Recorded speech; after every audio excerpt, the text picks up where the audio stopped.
Okay, so again nandito tayo sa Cacao Galera, ano. Ito yung mga papamigay na motor. Bukas to, March 8, no, Saturday. 150cc na CRF, oh.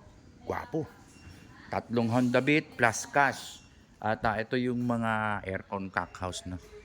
Actually, puno na to. Lahat na ng cockhouse may naka-reserve na.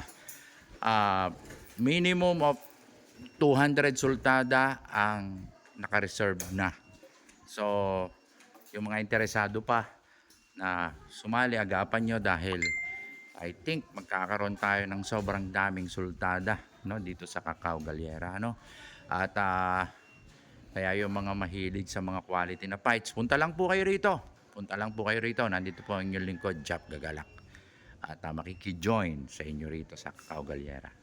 Kita-kita tayo bukas, March 8, Saturday.